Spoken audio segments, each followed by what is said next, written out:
স্বাগতম digital education কোচিংয়ে Bengali medium.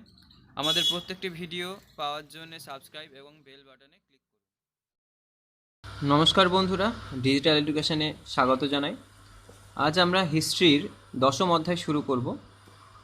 দশম অধ্যায় শুরু করবার পূর্বে আমি জানাতে চাই, আপনারা যারা এখনও আমাদের শেষ ভিডিওগুলো ছাড়ার এখনও পরে দেখেননি, অবশ্যই সেগুলো একটু নোট করে নেবেন, একটু দেখবেন, আপনাদের সুবিধা হবে এতে।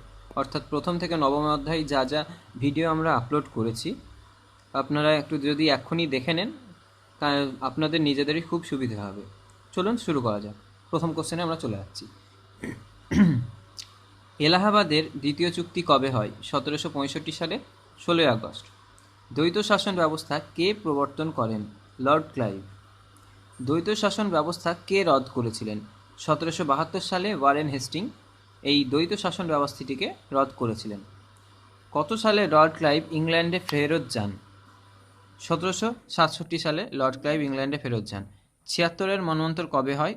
1176 সালে বাংলা এবং ইংরেজি সাল ছিল 1770 সাল। সুরাটের সন্ধি কবে হয়? 1775 সাল। পুরন্দরের সন্ধি কবে হয়েছিল? 1776। বেসিনের সন্ধি কবে হয়? 1802 সালে। ম্যাঙ্গালোরের সন্ধি কবে হয়? 1784 সালে। পোর্টো-নোভার যুদ্ধ কবে হয়? 1781 সালে। তাঞ্জোরের যুদ্ধে ইংরেজদের কে পরাজিত করেন? হায়দরের পুত্র টিপু সুলতান।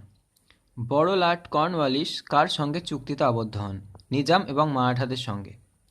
তৃতীয় ইঙ্গ-মহীশূর যুদ্ধে ইংরেজরা কোন রাজ্য আক্রমণ করে? ত্রিবাঙ্কুর। টিপু সুলতানের রাজধানীর নাম কি? শ্রীরঙ্গপত্তনম। লর্ড ওয়েলেসলি কবে ভারতের গভর্নর জেনারেল হয়েছিলেন? 1798 সালে। অধীনতামূলক মিত্রতা চুক্তি কবে হয়? 1798 সালে। ইঙ্গ নেপাল যুদ্ধ কত সালে হয়? 1814 সালে। নেপালি সেনাপতির নাম কি ছিল? অমর সিং থাপা। সাগলির সন্ধি কবে হয়? 1816 সালে। ইয়ান্দাবুর সন্ধি কবে হয়? 1826 সালে। খালসা বাহিনী স্বাধীন শিখ রাজ্য কার নেতৃত্বে গড়ে ওঠে? বান্দার নেতৃত্বে। অমৃতসরের সন্ধি কবে হয়? 1809 সালে। লাহোর শান্তি চুক্তি কবে হয়? 1846 সালে। কোন সন্ধি দ্বারা ইংরেজ রেসিডেন্টের নিয়ন্ত্রণাধীন 8 জন শিখ সর্দারের পরিষদের উপর পাঞ্জাব শাসনের দায়িত্ব অর্পণ করা হয়? ভেরওয়ানের সন্ধিতে।